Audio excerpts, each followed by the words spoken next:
afternoon. I'd like to call the Rules and Open Government Committee to order for January 16, 2013. And we will start with review of the January 22nd, 2013 final agenda, which we have none because that meeting is canceled. So we will review the City Council agenda for January 29, 2013. Then changes to page 1. The 9 a.m. start time for closed session? Yes. What was that question? 9 o'clock closed session. So it's 9 o'clock, yeah. Page 203. 405. 6 or 7. 8 or 9. And page 10. And I think we have a couple additions here. Councilmember Constance traveled to Pasadena, California, and Sacramento, and Councilmember Herrera's traveled to Washington, D.C. Chair? Yes. Question for City Management under the item that is the annual update for labor negotiations. Would it be possible for staff to bring all items that have been considered meet and confer, and we've been unable to do anything for 5 years, so that the council has the list of items that we've talked about but have not proceeded? On the 29th, as part of the Yes. discussion? I think that probably is doable. We can just talk to the Office of Employee Relations. Yes, we'll look into it and see if we can include that in the report. Okay, that'd be great. Thank you. Mr. Wall, you want to speak on this item? Thank you, Madam Vice Mayor, and it's good to see the committee. Item 4.2 D, the Habitat Plan. I'm very, very concerned. First of all, the Habitat Plan, in my opinion, is flawed. This issue of nitrogen deposition is just so incredibly difficult to measure and to quantify, and I think until this nitrogen deposition and these transport fees are calculated, this thing should be deferred. This is a nightmare ordinance. I know that cities have to comply with certain federal regulations for growth, but you know, you have nitrogen deposition in the air from San Francisco Airport, maybe Oakland Airport, depending on the wind patterns and how they shift and change. And other cars coming through the city of San Jose that are just going by. No, this whole Habitat Plan is going to cost the city a ton of money and a ton of grief for the attorney's office. And so I submit that this thing is flawed and should be deferred until the nitrogen deposition issue is ironclad and quantified. Thank you very much. Thank you. Other questions or comments from committee? Chair, may I make the suggestion that item 4.2 be heard last, the Habitat Conservation Plan? Do we have, are we going to have a pretty extensive staff presentation on this item? As far as I know, yes, we will have a presentation on the item. Okay. I'm fine with hearing it last. I think it's going to probably be the longest item on the agenda. Okay. So motion to approve the agenda with the additions to the agenda, and I don't believe there's any sunshine waivers needed, are there? Not today, no. Okay, that'd be great, and so moved. Second? Okay. Thank you. We have a motion and a second. All in favor? Aye. Aye. Opposed? Hearing none. Motion carries. Okay. We'll go down to review of upcoming study session. We have the Neighborhood Association's Youth Commission priority setting session scheduled for Saturday, January 26th from 9 to 12. Guess we just need a motion. Motion to approve. Second? Okay. Mr. Wall, you want to speak on this? Thank you again, Madam Vice Mayor. I'm concerned that this program doesn't have a category for volunteerism. It's one thing to do with budget prioritization exercise, and then you have a debriefing of this. This is fine to understand the resources that the city has. But it's time that the city initiate strong leadership to get everybody to volunteer in some fashion to make the city better. And for example, the youth should be looking at how they can help out with the municipal regional storm drain NPDES permit to protect storm drains from trash, to pick up garbage wherever they see it, and to really start hammering people that do graffiti and to integrate that with the police. And so I think this model is fine, but it needs to be improved. And the main improvement is volunteerism and stand up and how you create a model for people to volunteer and better their community. Thank you very much. Thank you. Just a question. Are we going to have the powers session here in this room? In the wings, okay. Okay, we have a motion to approve. All in favor? Aye. Opposed? Hearing none, motion carries. We'll move down to legislative update. Betsy? Thank you, Madam Vice Chair, members of the committee. Betsy Shotwell, Director of Intergovernmental Relations. As you probably saw, the state legislature reconvened last week in Sacramento. The governor did his annual presentation of his proposed budget on Thursday. And for the first time in years, I'm not sharing with you all that we have anywhere from a $9 or $45 billion state budget deficit. His budget has a zero deficit. However, a major concern, of course, is still paying down the wall of debt. That will go through the various subcommittee processes over the next few months before the next key milestone, which will be the May revise, where the governor issues a revised budget based on sales tax, property tax, income tax revenues over the next few months. With that, there's really a time right now where we're monitoring how this all plays out as it relates to the federal budget deficit and the issues that are still in play there, which of course are the residue from the fiscal cliff debates last month, and where we have the federal budget continuing resolution expiring the end of March. We have the debt limit probably going to hit sometime between middle of February and early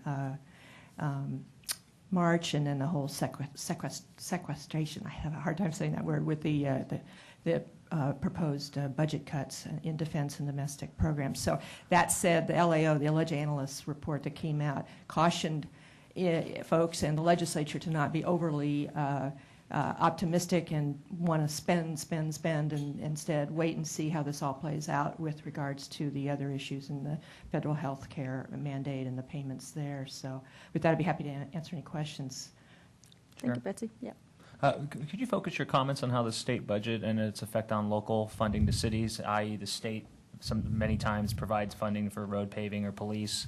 Can you be specific on those items? Well, I can be specific with regards to public safety. I know there had been $20 million appropriated for the realignment for the local government police departments.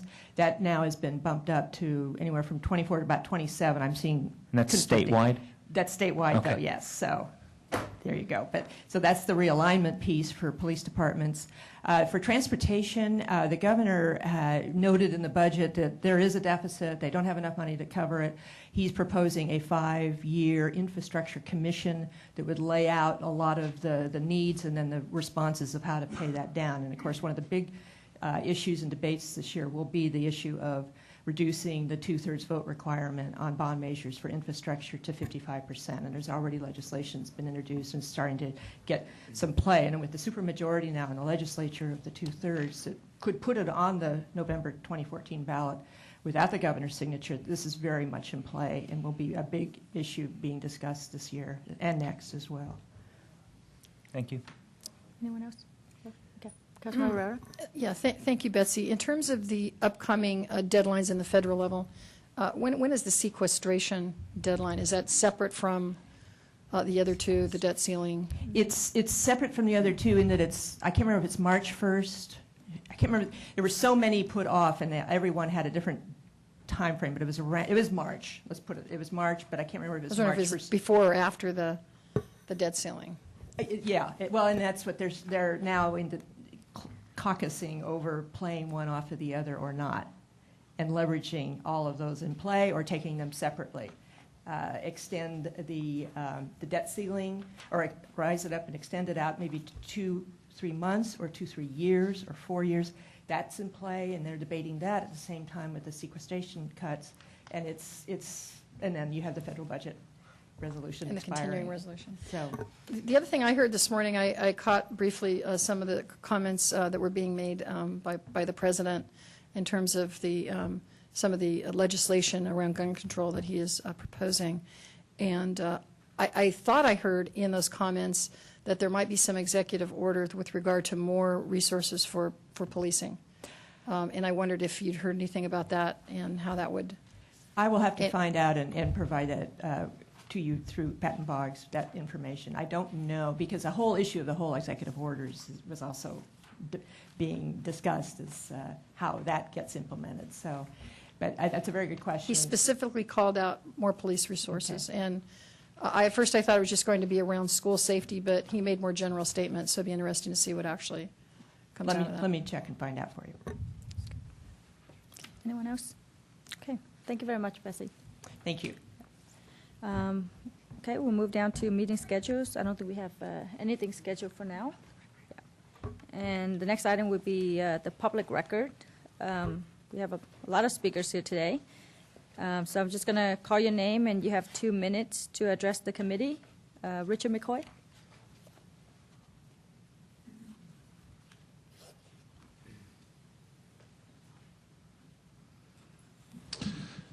Good afternoon.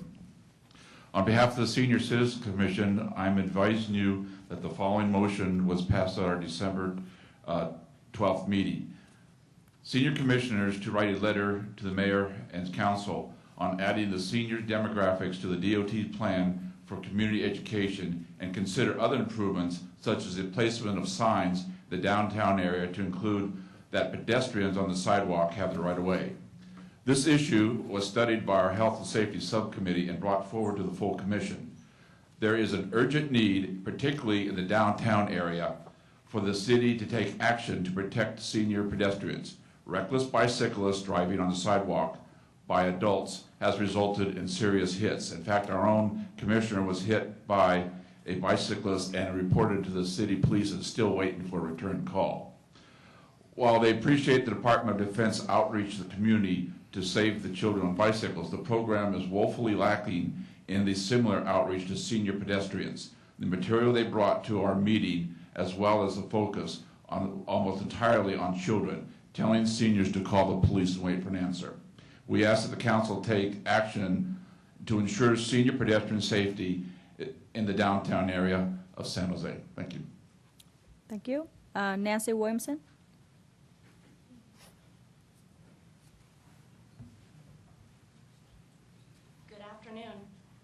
I'm speaking about public record number F. It's the Ageism Awareness Initiative. I'm talking on behalf of the Senior Citizen Commission, and we're very concerned about the way seniors are treated in our city. And we believe that an initiative that would require city employees to undertake senior education about senior needs and rights would be very important to our city services. Many seniors obtain services from city employees, and we believe as a commission that it's imperative that the city has something in their handbook or something in their training that addresses the unique needs and opportunities and requirements for senior citizens in our city. Thank you. Manny Bravo.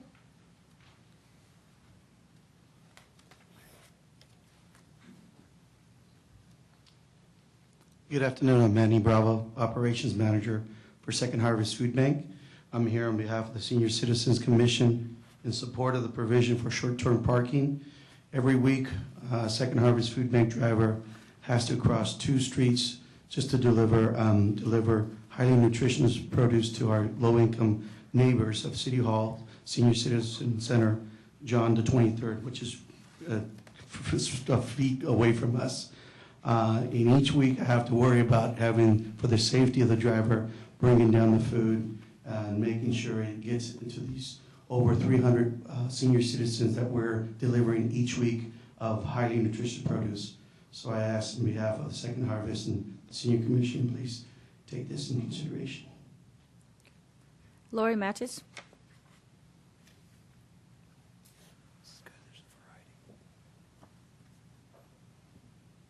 Good afternoon. My name is Lori Mathis. I work at Second Harvest Food Bank. I'm the Community Programs Manager.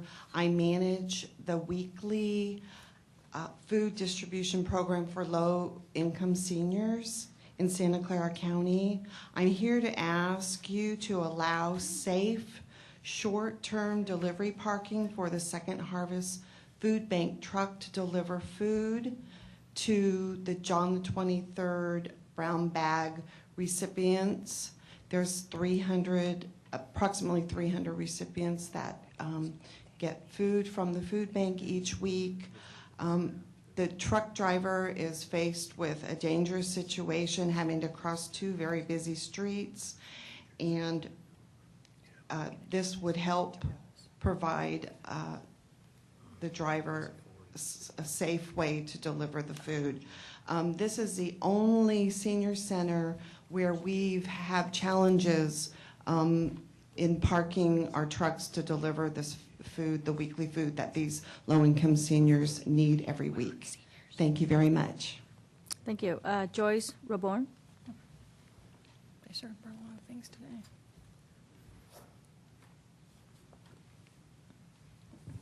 Joyce Rayborn, Senior Citizens Commission, Chair of the Housing Subcommittee. The Commission voted in favor of this proposal for some very obvious reasons, and the solution is very, very obvious. All we would need would be a little portable parking tag. That would be the best and the easiest, it seems, that the driver could put on his truck, much like the placards issued to handicapped persons. This strikes me as an extraordinary waste of the driver's time, among other things, making multiple trips back and forth just to get to his destination, which, as you know, is a very necessary program. The biggest obvious problem is the danger, I believe, not only to the driver but to the numerous pedestrians on these busy streets as the driver carries this big pallet across all these streets in the midst of people walking back and forth. Who knows what would happen if an accident happened to the pallet. So we strongly urge that you allow these drivers to have some type of accommodation so that they can deliver more easily to the John the 23rd Senior Center.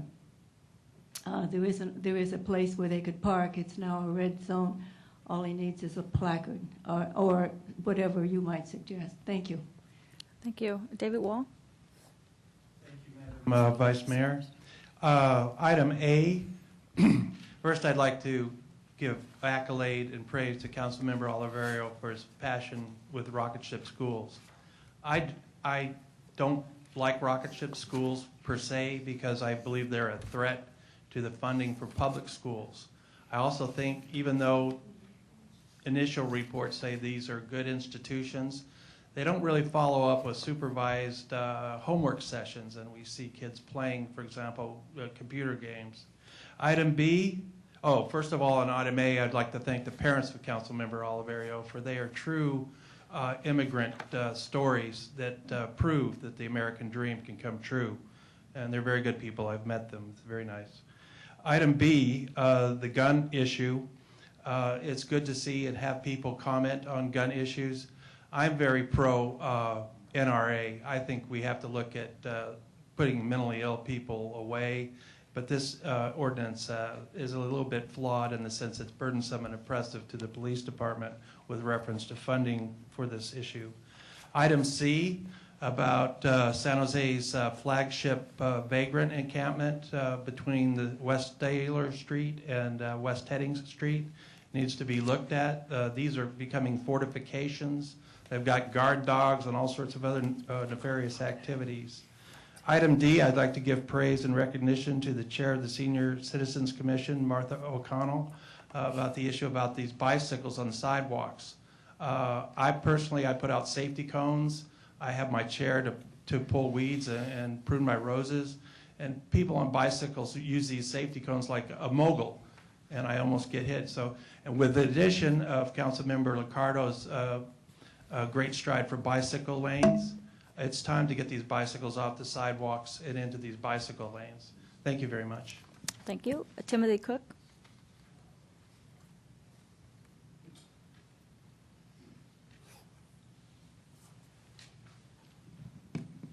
First, I'd like to say thank you for hearing me today.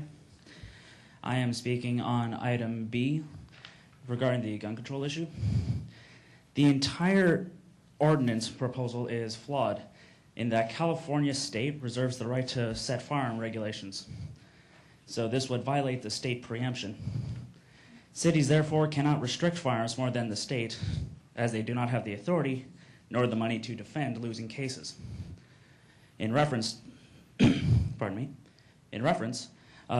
DC versus Heller, the city of DC had to pay $1.1 million, and in McDonald versus City of Chicago, Chicago had to pay $400,000 in losses. Thank you. Thank you. M. Van Smith.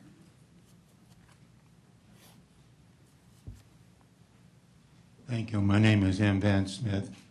I wrote the ordinance on gun control. The legal issue is, there is no legal issue. It is, excuse me, there is no preemption. There is, this is an area in which both these municipalities and the state can control. The purpose of this ordinance is to provide a continuing control over weapons of mass destruction or assault weapons. And this is why I wrote the ordinance, to provide for the city police department to keep these assault weapons, store them. And that is so that there can be continuing control. The way the laws have been written, for example, the federal laws, once a person has registered an assault weapon, then it can be sold to anyone. So there's no control after the first registration. This way you have control, continuing control over these weapons, which have very little excuse. If in a more perfect world, these things would be banned altogether. But if you're going to allow assault weapons in your city, you should have continuing control over these.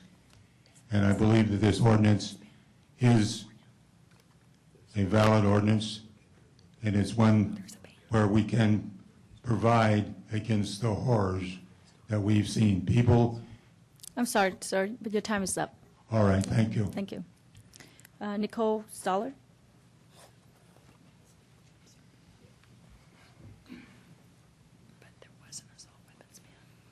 Thank you, ladies and gentlemen of council. I'm Nicole Stollard. I'm the San Jose Pink Pistols coordinator. We're an LBGT self-defense group. Hate crime's a serious problem. 90% of hate crimes happen outside the home. We obviously are pro-gun. I strongly disagree with this gentleman here.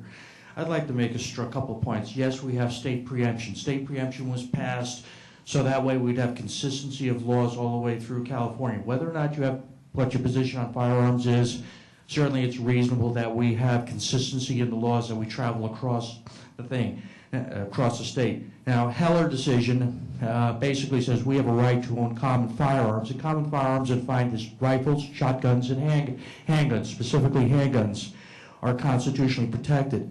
The problem is, what is the definition of an assault rifle? I remember when the first things came out in '89, first it was 56 guns, now it's 500 guns. Basically, the definitions of an assault weapons keep expanding that right now. It pretty much covers all semi-automatic rifles and handguns. Sorry, but the Second Amendment says we have an individual right to keep and bear arms. Semi-automatic firearms are the most common firearms. They are constitutionally protected. Now, the Second Amendment has been incorporated. It is binding on cities and states, local governments. San Jose has shown the wisdom to defer to the state. I'd ask that the state does that. Now, does that mean that we in the firearms community, of course there's firearms violence. We'd like to work to solve firearms violence. There's many things that can be done. But destruction of fundamental constitutional rights is not something that the city council should be doing. It's going to be expensive. I can promise you that San Francisco has made the law firm of Chuck Michelle very happy with lawsuits for passing laws in violation of state preemption. Please just continue as you've been doing. Thank you. Thank you. Martha O'Connor?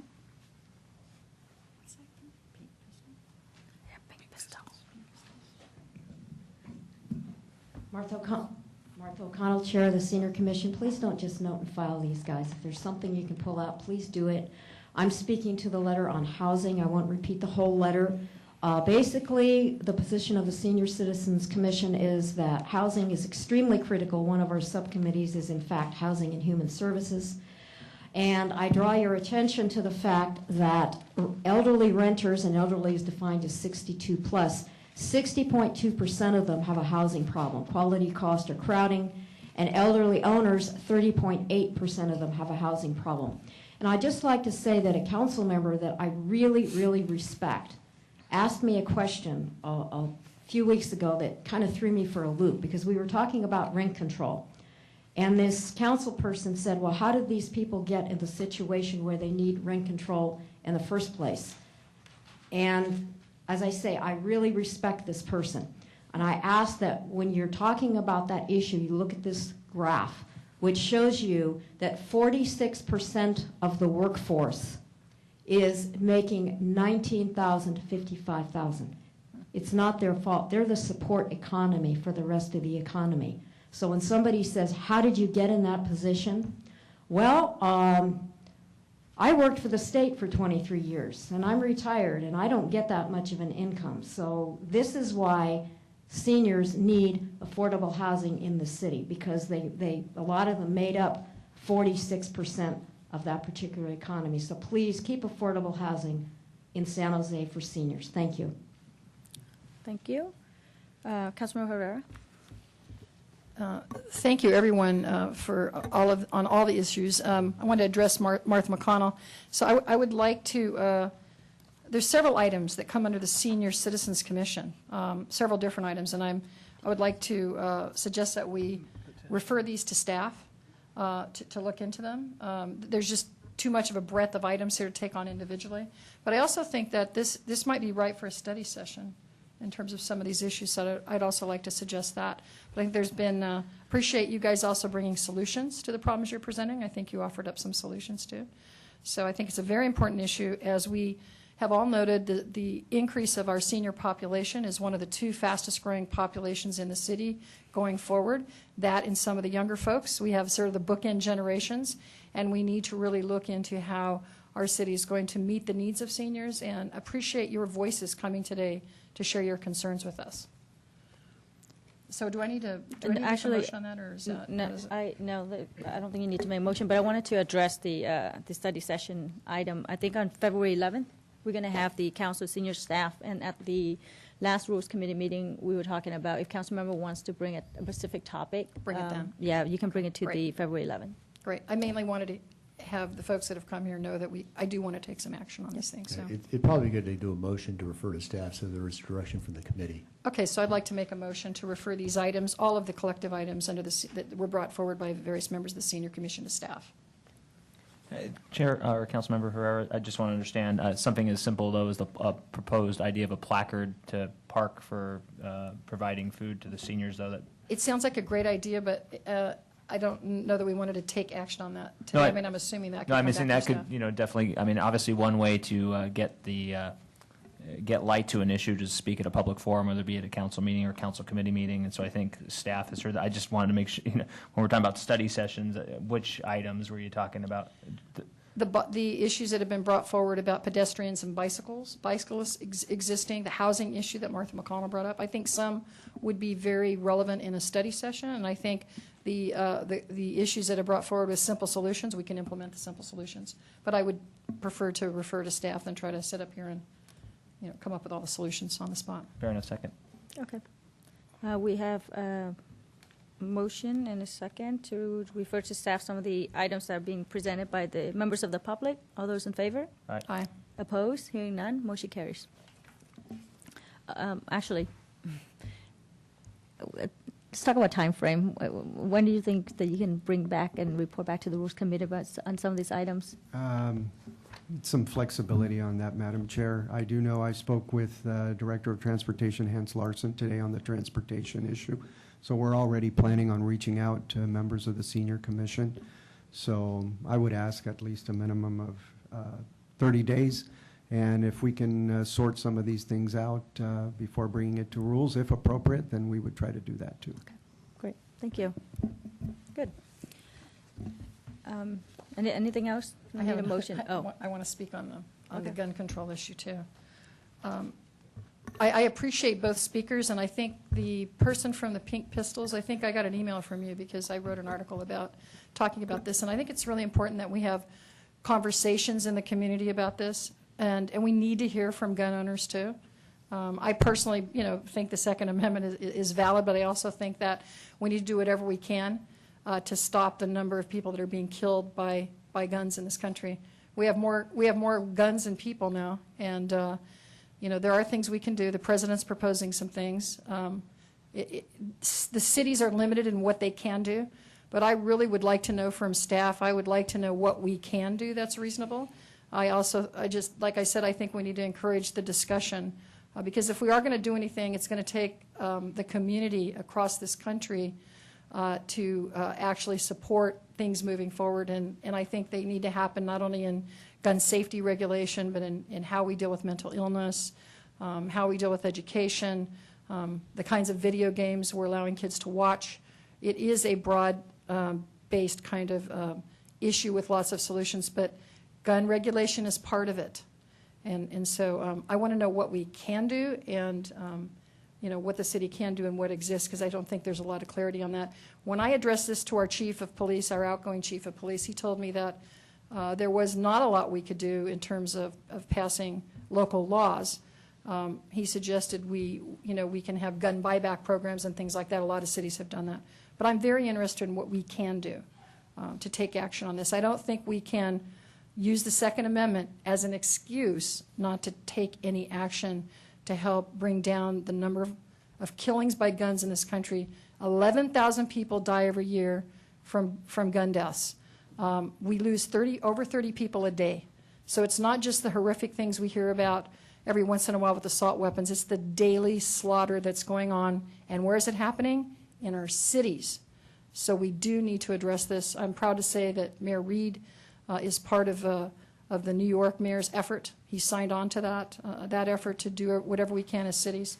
So yeah, I would like to hear, I don't know if that's a motion or what we need here, but I want to hear back from staff on options. What can the city do to support?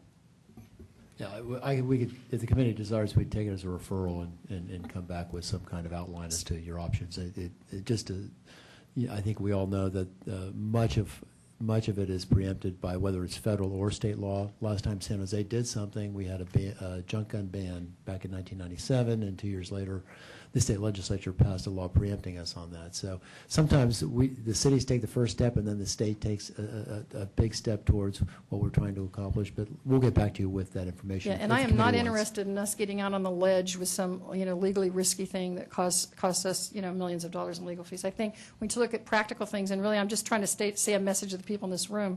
If we're going to change anything, it's got to be cultural change, and it's got to be broad-based, and it's got to be throughout the country. And just because San Jose is we're on the lower end of the scale in terms of the homicides. I mean, it's horrendous to us to see 46 last year, I think it was. That's horrendous. 40. It was 40? I thought it was more than 40. It was 46. I think it was 46. But you look at other cities. Detroit, I believe over 500. Los Angeles over 400. We don't want to get to that point, but it is going to take the entire country, the entire community, because people will forget about this and they will move on to something else until we have the next tragedy. So we need to do something about it. All of us need to get involved.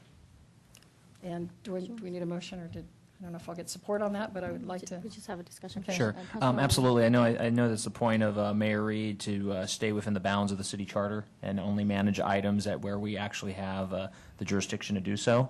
And so rather than have a vote today, I would prefer any deferral of putting anything to staff on this topic until Mayor Reed returns next week. That's fine. Yeah. Okay. So just a motion to note and file the balance. And defer this item for. Correct. Yeah. Okay. But it will come back next week, because I would like us to find out what we can and cannot do. I'm not proposing that we do anything specifically, but I think we need to know because it is going to get brought up, and we should get some, definition from our legal experts. However, and the motion doesn't, it's waiting until Mayor Reed comes back next week to decide if staff should decide That's to tell fine, us what yeah. we can and can't do. Great. So staff Second. doesn't have to do anything. Right. You don't have to do anything. For at least a week. Okay, motions to know and file the public record. All in favor? Aye. Aye. Opposed? Hearing none, motion carries. Okay, next item is boards, commissions, and committees. I don't think we have anything under that category. And the work assessment for council requests and referrals, the next item is actually being moved to next week. Is that right? That's correct, Yeah. Madam Chair. The administration requests a one-week delay. We're still working on the scoping of that issue, and we'd like a little bit more time. So, Mr. Wall, this is being deferred. Did you still want to speak? Yes, briefly, because it's important to recognize outstanding performance by council members Campos, Herrera, and Liccardo, with special emphasis and praise for council member Herrera. This is a very tough issue. This shows leadership. Council member Herrera has always been working for jobs, but the key issue is the integration of the Office of the City Manager, the Office of Economic Development, and how they're integrating with the Downtown Business Association. It's very important to understand that this is a very complicated process, and involving the Downtown Business Association with this process will cut staff time. Councilmember Herrera is consistently with the Office of Economic Development and the leadership in the City Manager's office have tried to rebuild the downtown workload.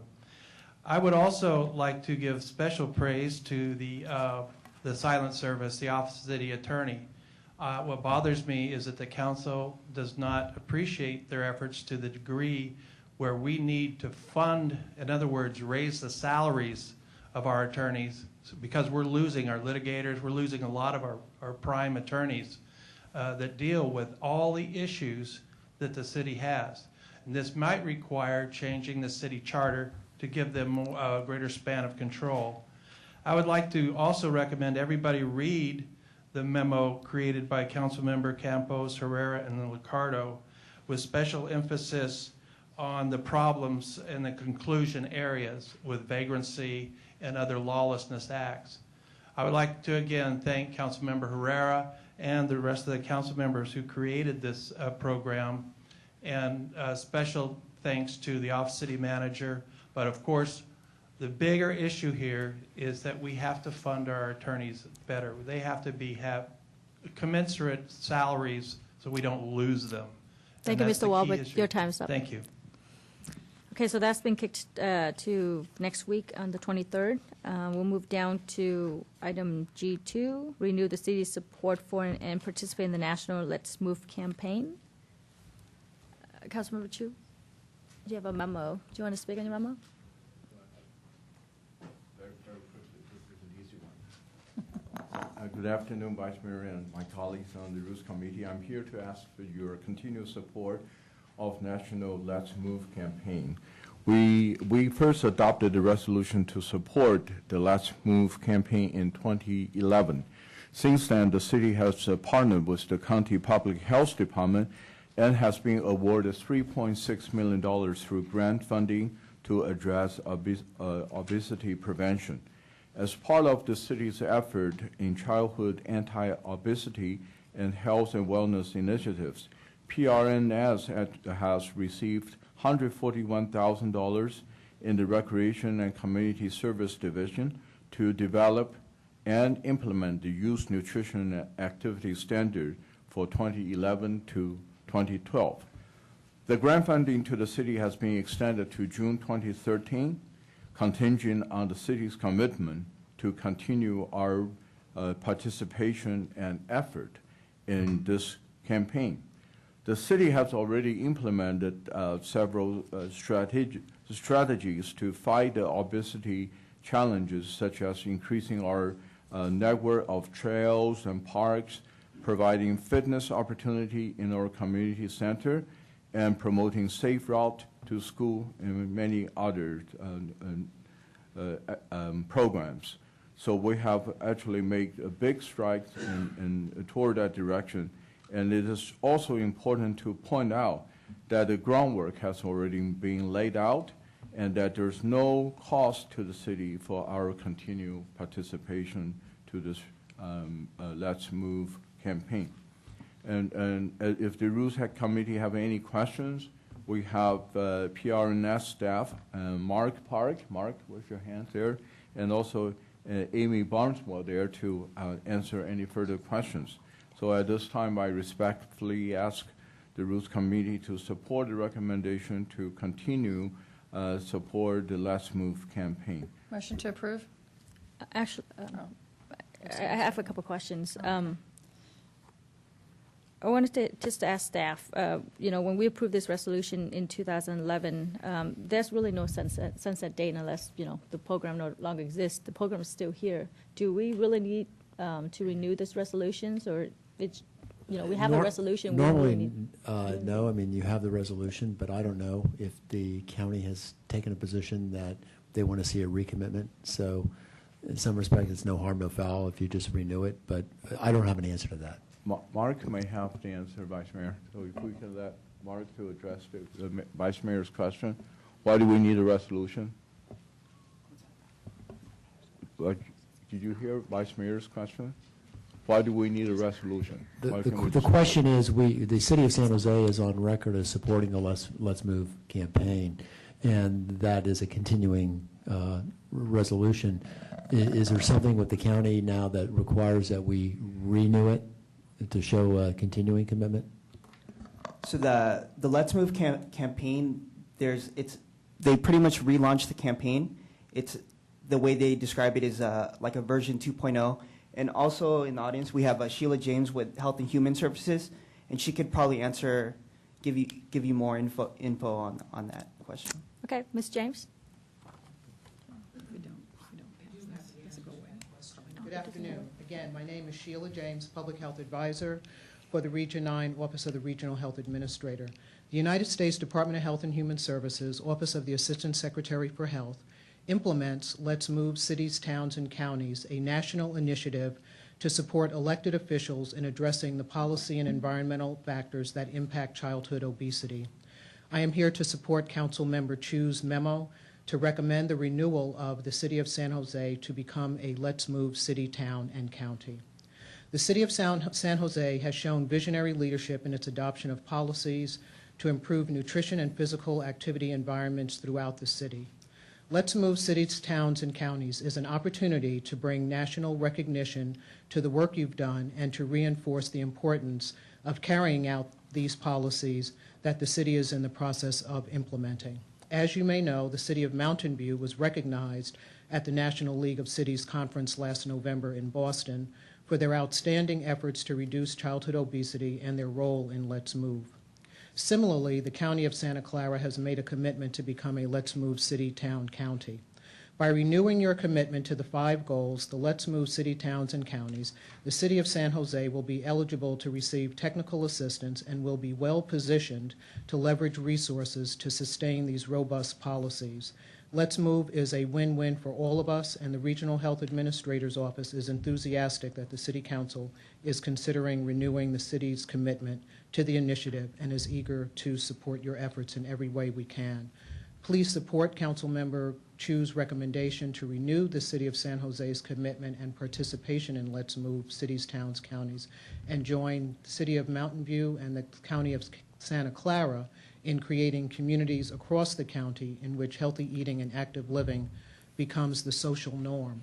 And specifically why we are becoming in this process is the structure of Let's Move Cities, Towns, and Counties is that an elected official is the person who is the prime motivator or catalyst. And there is actually a survey, an online survey, which we request that an elected official for accuracy and for accountability, and also to really measure and have some outcomes that are really tied to the initiatives around eliminating childhood obesity. So it's really a procedural mechanism believe me, as staff, I would love to be able to just call a designated person and say, can we do this? But the structure is that we go through elected officials.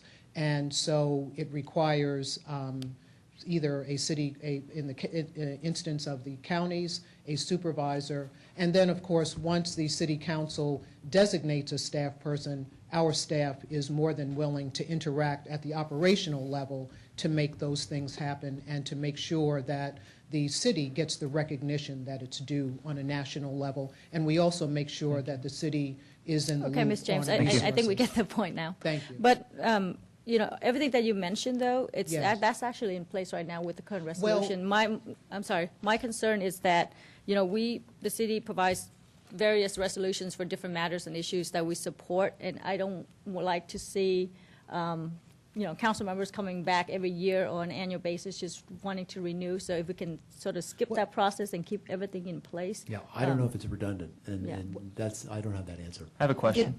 For the PRNS director in the back there with the glasses, I apologize, I forgot your name. Is the $141,000 that was spoken about in Councilmember Chu's memo, is that dependent on renewing the resolution that the council already passed?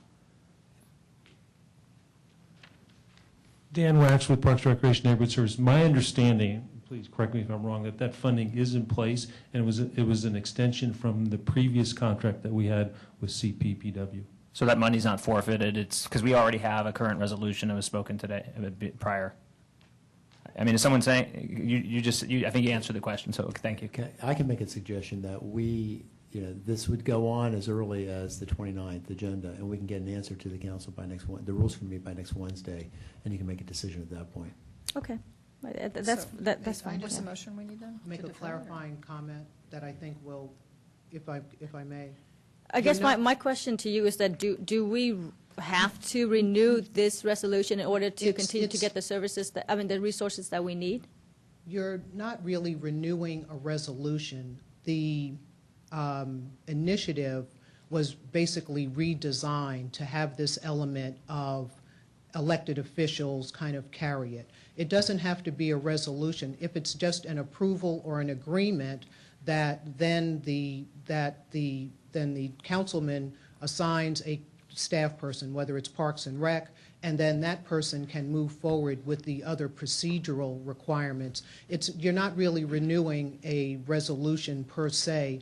It is just renewing a commitment to participate in Let's Move. Okay. So I think it's a wordsmithing at this point, and I don't need a resolution from the City Council that says we approve or we're going to become a Let's Move. It's really more of an approval that the elected official has disclosed to the City Council we're going to do this, and then the next step is other things. Vice Mayor? Yeah. I mean, might provide a clarification. It sounds like the speaker's talking that we have a strong mayor form of government when we have a city manager form of government. So my question is, I think it is pertaining to, we passed this resolution. We have people in PRNS that work with different levels of government, and the question I think before us is, is that person still available to work with any initiatives that come from the federal level and the health department? And being that the case, that's a staffing question. I definitely want to, have staff review it, and then if version 2.0 is something wildly different, then we should know. If there's some commitment on my part to do something, I definitely want to know. But I think the comments are geared towards a strong mayor form of government, which we are not. We don't control staff. That's under the city manager form of government, which we have in San Jose. Move to refer to staff for that clarification. Second. Okay. Councilmember Chu, did you have other additional comments?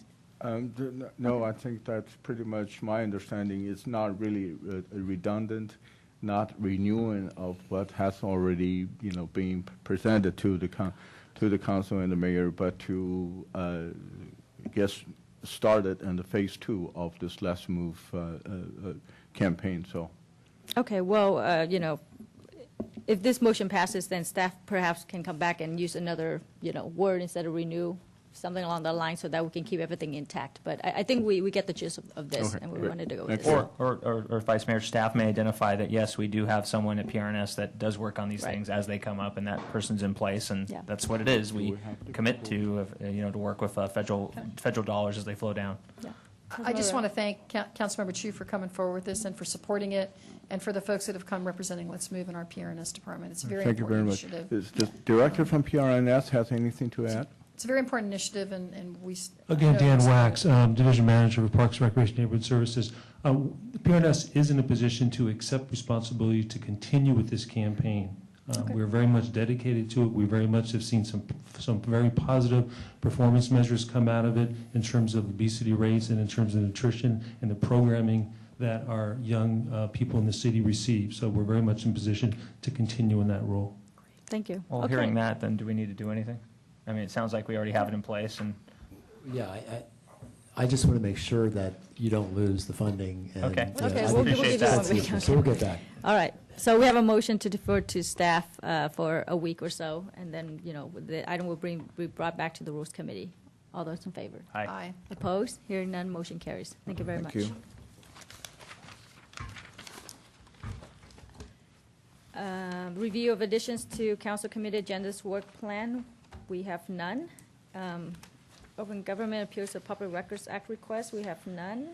So we're down to the open forum. Mr. Wall? Thank you, Madam Vice Mayor. I think it's past time where the Treatment Plant Advisory Committee should have their meetings here in the wing under the auspices of the city clerk. It is a material conflict of interest to have the Environmental Services Department run this meeting because it affects the water pollution control plant. And very few people or citizens know what's going on out there, and their participation is needed with reference to sludge drying. If Milpitas is complaining about sludge processing, they can pay for the entire cost of the dewatering and creating a product that is not suitable for landfills at Newbie Idle, and so you have to transport it. I'd also like to give special thanks to Council Member Rocha. The council members have to, I think, in this regard, he's come up with some really great ideas about study sessions. Councilmember Herrera even mentioned today about that study session for the seniors. This is an outstanding asset to the community. I also want to thank the acting city clerk. I think council should consider just not wasting any time looking for another one and just appoint her. She's doing an outstanding job, and just cut the time and just appoint her and let her carry on with the business of what she's doing. And Madam Vice Mayor, I'd like to thank you for your organizational skills in running these meetings. You do a really good job, and I just want to thank you. And that's it. All right, Thanks. with that, want a positive note, so let's adjourn the meeting. Meeting's adjourned. What happened to Dave? It's gotten positive over the break.